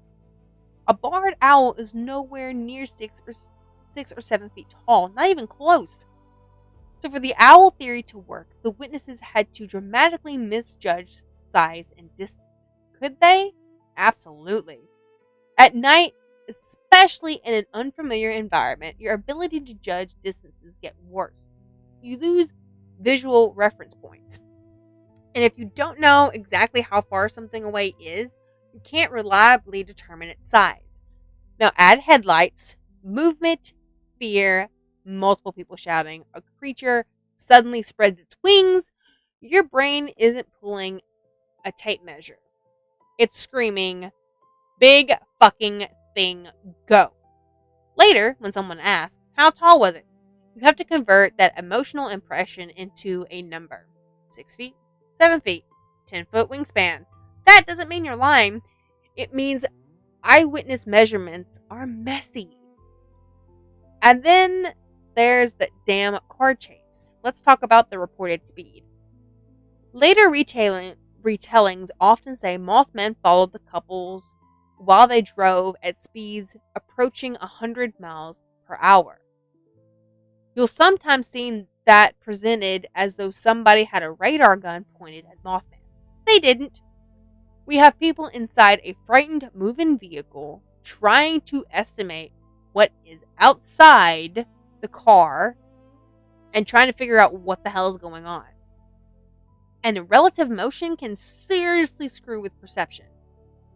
Imagine a bird flying roughly in the same direction as your car.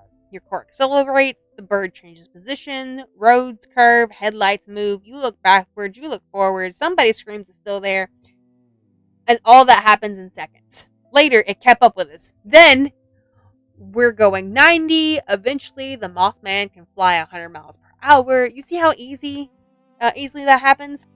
An eyewitness statement becomes a biological specification. That's dangerous.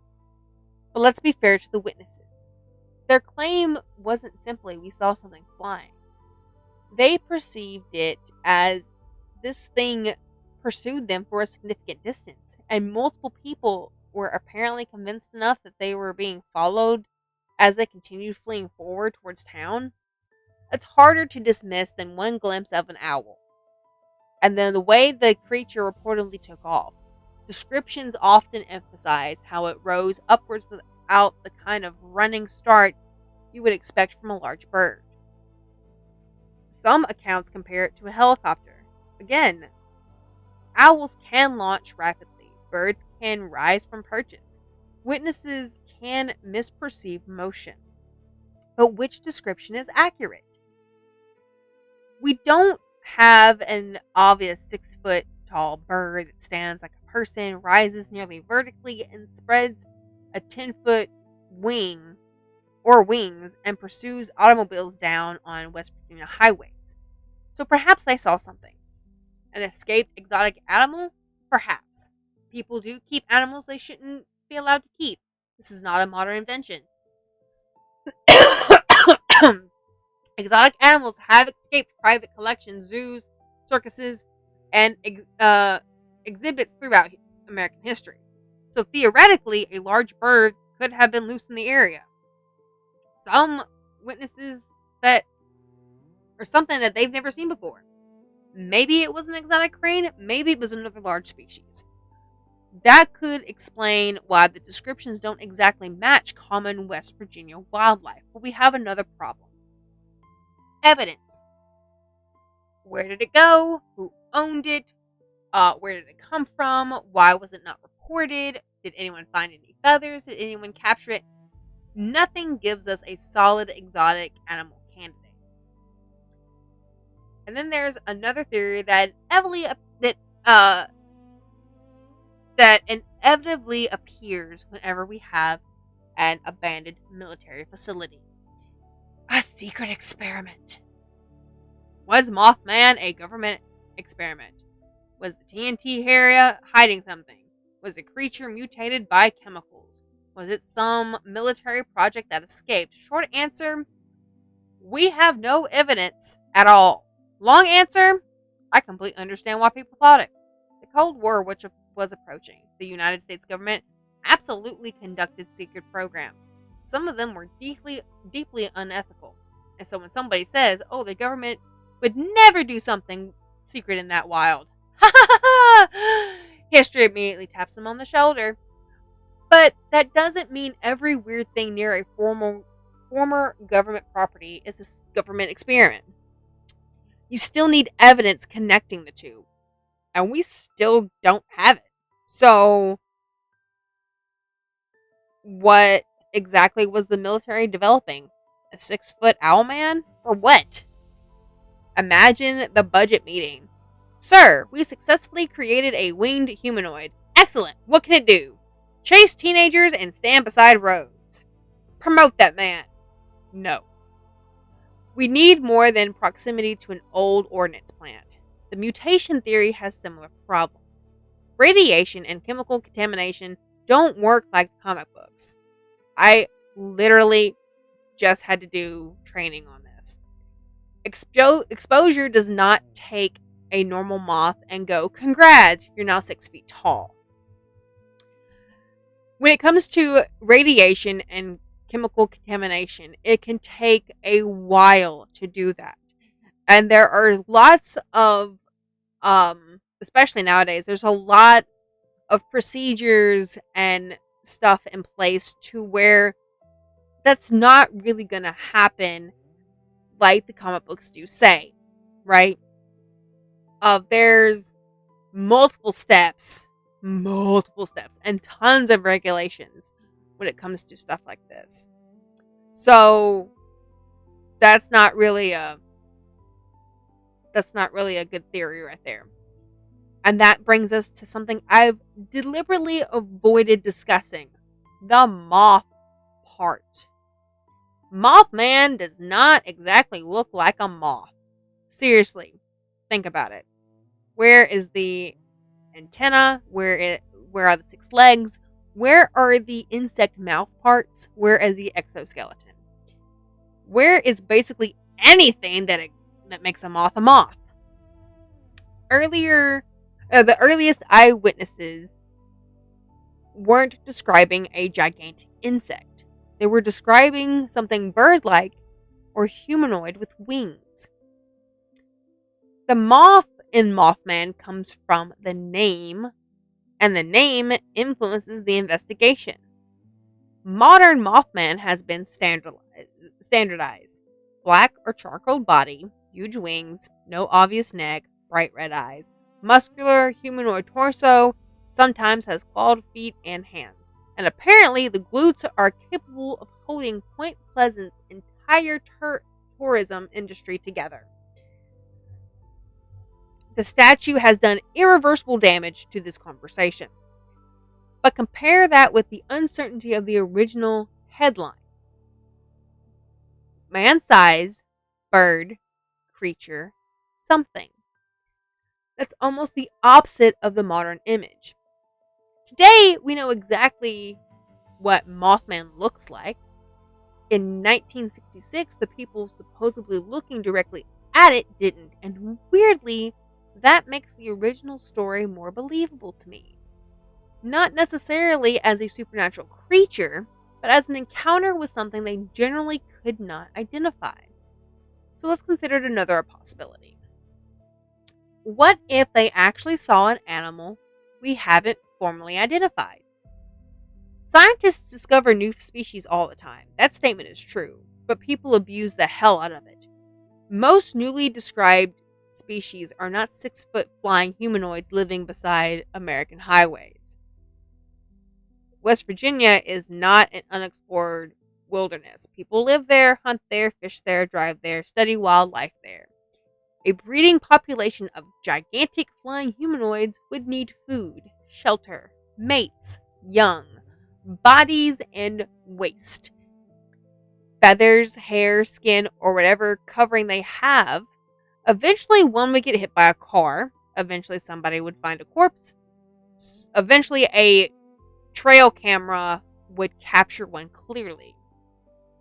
That's the biological problem of Mothman. One creature, maybe. A species, much harder. Unless the creature wasn't biological in the way we're assuming. Now we're standing on the edge of the paranormal cliff. Alien, interdimensional beings, spirit, manifestation, omen, some kind of psychic phenomenon. John Keel increasingly leaned away from the idea that Mothman was simply an undiscovered animal.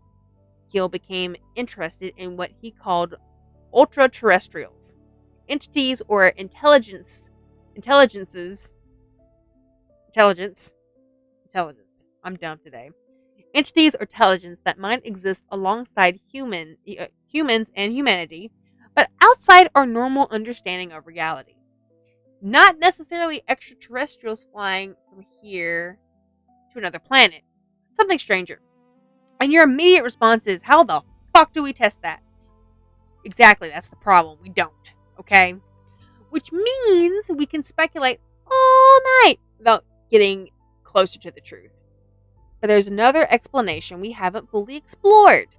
And unlike interdimensional owlmen, we know this phenomena absolutely exists. Mass psychology. Not mass stupidity. Not everybody lying. Not everybody hallucinating the same monster. Something much more subtle. Imagine Point Pleasant on November 14th. If you see a strange shape flying across the yard, you think bird. Maybe you tell somebody. Maybe you don't. Now imagine Point Pleasant on November 17th. You've read the newspaper. 4 local people say a giant red-eyed creature chased their car. People search for it. Everyone goes to work talking about it. People are driving to the TNT area trying to find it. Now you see the same shape. Your brain has another option. Mothman. And once you interpret that way, you're most likely going to report it. Your report's going to reach somebody. Now they're watching too. More sightings, more stories, more attention, more expectation. It's a feedback loop. This doesn't require anybody to lie.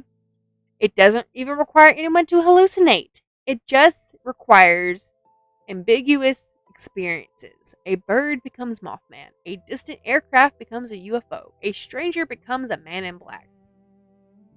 A phone call becomes a paranormal communication. A television malfunction becomes interference. And these stories reinforce one another. Eventually, the whole town feels like something's happening. And once that feeling exists, every strange event becomes evidence. The Point Pleasant story has exactly the ingredients you expect. A dramatic initial event, credible local witnesses, newspaper coverage, repeated discussion, people actively searching, an eerie location, UFO culture already thriving during the 1960s, Cold War anxiety, and then a journalist arrives who is specifically interested in connecting strange phenomena. Everything begins feeding into everything else. And then the bridge collapses, and all of a sudden, all of that has an ending. And once the story has an ending, our brains are extremely good at rewriting everything that came before it just so the ending feels inevitable. Mothman was here because the bridge was going to fall. The strange phone calls were warnings. The UFOs were connected. The men in black are suppressing something. The sightings stopped because the disaster happened. Everything fits. Except, maybe it only fits because we're assembling the puzzle after we've already seen the picture on the box. And that leaves us with the most frustrating answer possible. Maybe Point Pleasant experienced both things. Maybe 4 people generally encountered an unusual animal on November 15th. And then the story that grew around the encounter became something much larger than what they originally saw. The creature could be real, while parts of a legend are not. Those ideas can coexist. And that part is what gets lost. Because once a paranormal story becomes famous, the witnesses stop being people and start becoming characters. Roger and Linda became the couple who saw Mothman. Steve and Mary become the other couple in the car. Connie becomes the girl who saw it the next day. And everybody gets frozen at the exact moment their story became interesting to us. But they still had to keep living forward. Or living afterwards. They still had jobs, families, neighbors, people who believed them, people who laughed at them, people who probably asked them the same damn questions over and over and over for years. Linda insisted that what she saw was real. She also reported additional experiences after the original encounter. That doesn't mean every later event had the same cause. But it does tell us something important.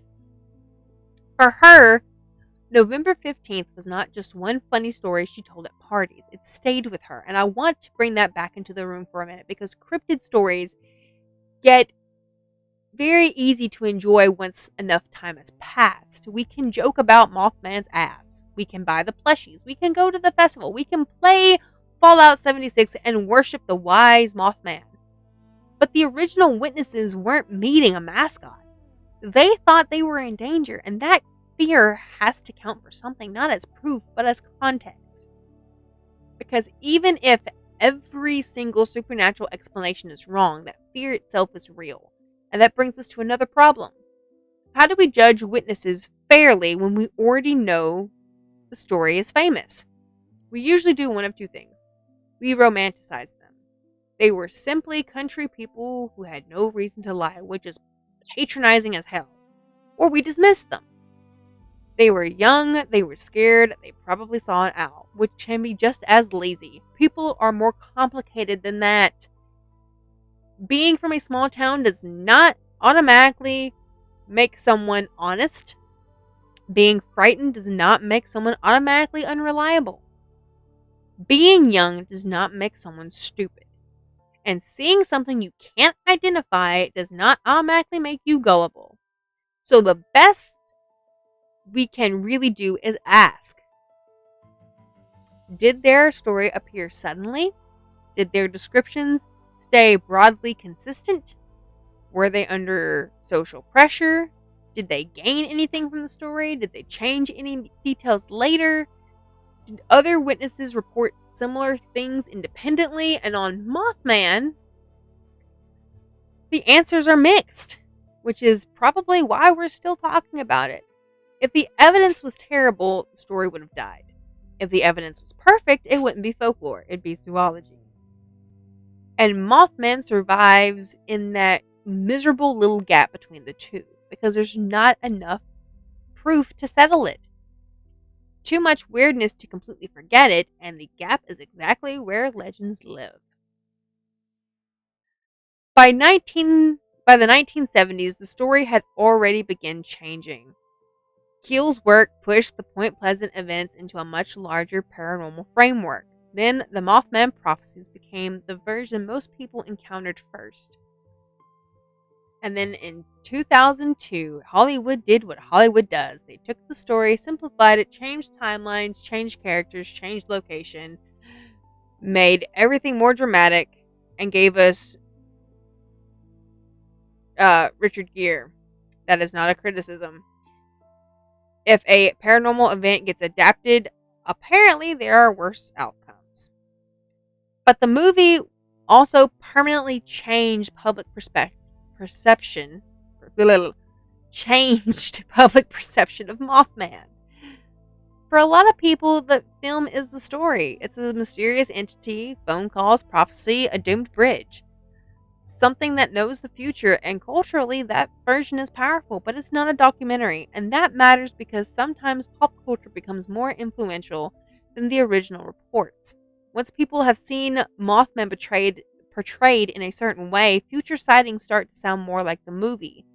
Future art looks more standardized, and future witnesses already know what they're supposed to see. That's one of the biggest problems with modern cryptid research. We are almost never dealing with a blank slate anymore. If people see a large dark figure in the woods, they already know Bigfoot. If they see something long and pale crawling near a road, they probably already know the rake, even though that originated as internet horror fiction. If they see a large winged shape with red eyes, they already know Mothman. Culture gets there before the investigation does. And Point Pleasant is one of the best examples of how fast that can happen. In a remarkably short time, an unnamed bird, creature, something became one of the most recognizable cryptids in America. Eventually, Point Pleasant embraced it. And I kind of love that. Because what else are you supposed to do? If your town was permanently associated with a giant red-eyed flying humanoid, you can either spend 60 years telling people to stop talking about it, or you start selling t-shirts. Point Pleasant chose correctly. The town now has a Mothman museum. There's an annual Mothman festival. There's the statue. And if you've seen the statue, you already know why the backside gets photographed just as much as the front. The sculpture was created by an artist, Bob Roach, and unveiled in 2003. It's metallic, winged, muscular, red-eyed, and atomically committed. That's as politely as I'm going to put it. The town has leaned into the legend so completely that Mothman is no longer just something that supposedly frightened people in 1966. He's become part of the local identity. Tourism, art, merchandise, community events. And honestly, that transformation is fascinating because legends don't stay frightening forever. Sometimes we domesticate them. We turn them into mascots. We make them cute. We make plush versions. We put them on coffee mugs. We cosplay them. We take the thing that scares us and make it ours. That feels incredibly human. We do it with monsters constantly. Vampires were once corpse-like nightmares blamed for disease. Now they're romantic leads. Werewolves were terrifying symbols of violence and loss of control. Now half of the internet wants one of them to call them mate. Don't look at me, you know I'm right. And Mothman goes from something chased us through the dark and we thought we were going to die to look at my adorable Mothman plushie. That's one hell of a cultural journey. But there's something slightly bittersweet about it too. Because once a story becomes fun, it becomes easier to forget where it came from. Especially when the Silver Bridge enters the mythology. 46 people died there. Their deaths were not a plot twist. And that bridge collapse should never become just a spooky dressing for the Mothman. The legends can be entertaining, but the disaster deserves respect. Both can exist at the same time. Now we're left with the question I promised you at the beginning. What was Mothman? And I don't have an answer. Anyone who tells you they definitely do is giving you some certainty rather than giving you more certainty than evidence allows. But I think we can rank the possibilities. A deliberate hoax? It's possible. But I don't think that explains the entire original episode especially well. A known bird? Very plausible. Especially when we account for the darkness, distance, fears, expectations, and poor size estimations. An unusually large or out-of-place bird? Also plausible. A previously unknown species? Possible in the most technical sense, but biologically difficult. An alien? No evidence. An interdimensional intelligence? It's an interesting idea, but there's no reliable way to test it. A supernatural omen? That's where the Silver Bridge connection becomes emotionally powerful, but in a weak evidence sense. A social contagion built around a real initial encounter? Honestly, that one deserves serious consideration. And if I had to build the most boring possible explanation for what we have, 4 people encountered a large bird or other animal they couldn't identify. They became generally terrified. The newspaper reported it. Other residents began watching for similar things. Ambiguous sightings increased. The UFO culture and paranormal investigators folded other unexplained events into the story. Then the Silver Bridge collapsed for completely unrelated engineering reasons. The tragedy gave the previous year of strange events a narrative ending. Over decades, the entire cluster became the Mothman legend. That explanation requires absolutely nothing supernatural, and it works pretty well. But, and you knew where this was going to go, alright? It doesn't tell us what those 4 people saw. Not precisely. You can say probably a bird. Okay. But that goes back to the questions of which bird? Is it normally that large? Why did 4 people interpret it as a humanoid? How long was it really following them? Why were they apparently so frightened when they reached town? Why later similar reports influenced by the newspaper? Or did multiple people say the same thing? Probably is not the same thing as Saul. And that's where Mothman keeps one claw in the door. Because despite all the mythology we've stripped away tonight, the original encounter remains unsolved. Maybe not paranormal, maybe not supernatural, just unresolved. And sometimes that's enough. But there's one more thing I want to do before we leave Point Pleasant. I want to go back to that newspaper headline. Because after everything we've talked about tonight, I think the people writing that headline may have gotten closer to the truth than anyone who came after. Man-sized bird, creature, something. Not Mothman, not demon, not alien, not extraterrestrial or ultra terrestrial, not omen, not mutant, something. And maybe that's where the story should have stayed. Because once we named it, we started telling it what it was.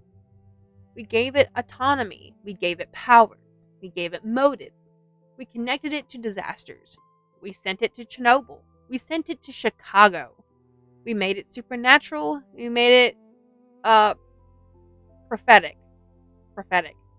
We built a statue, we built a festival, we built decades of mythology around a few frightened people saying, I don't know what the hell I saw. And that is something almost beautiful about that. There's something almost beautiful about that. Not because the answer doesn't matter. It's because uncertainty is where curiosity starts. So, here's my question for chat tonight.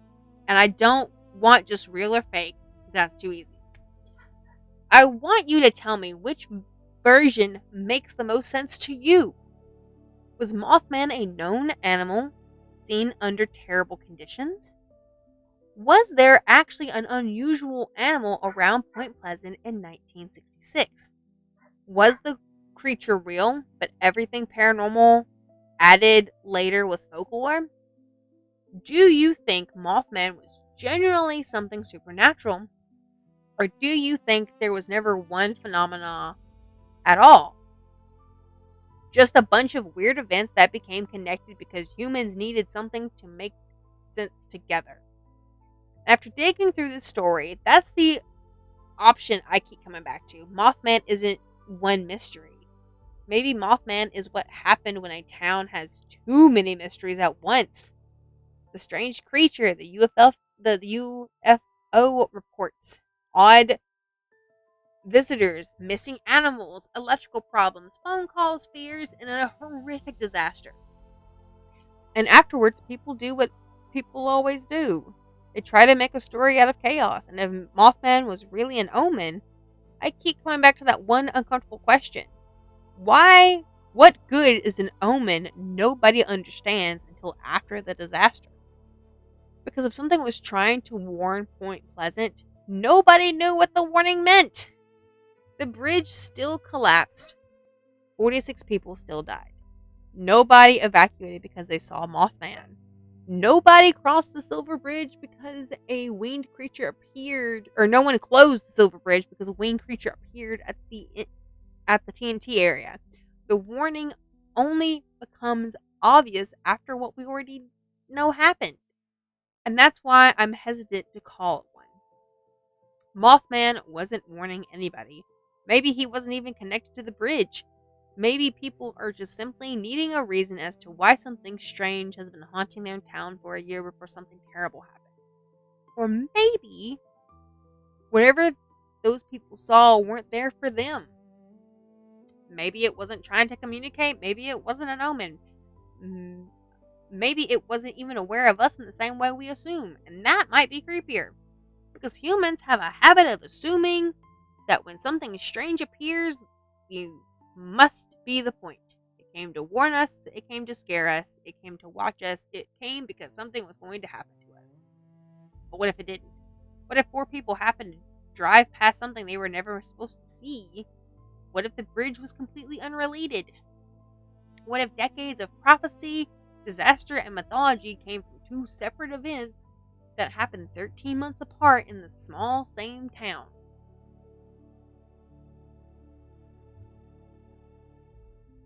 Mothman isn't a messenger. He isn't a villain. He's not a hero. He's just something. Something that appeared one night near an abandoned World War II explosives plant. Something that frightened 4 people bad enough that they went straight to the police. Something that people believed they saw afterwards. Something no one ever managed to photograph clearly, capture, kill, or identify. And then something that became immortal anyway. Not because we proved it existed, because we couldn't prove what it was. And maybe that's the reason we're still talking about Mothman all these years later, is because we don't have an answer. So the next time you see those red eyes, the wings, the statue, the memes, remember where it all started. Not with a prophecy, not with a bridge, not with an alien.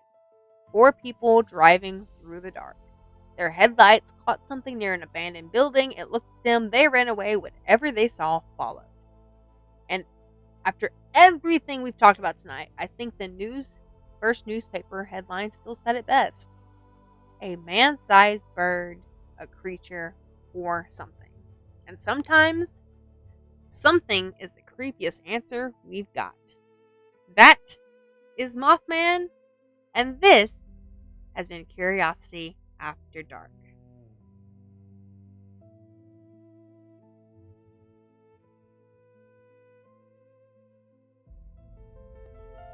Alright, thank you guys so much for watching. I appreciate y'all.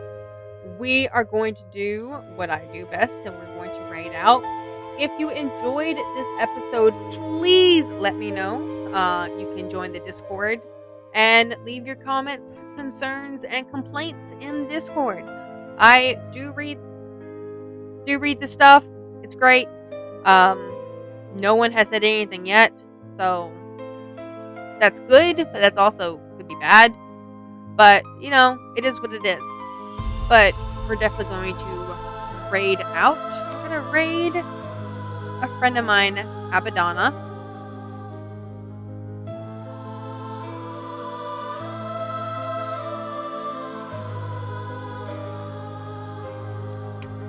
Thank y'all so much again, and I will see y'all next week for another episode of Curiosity After Dark.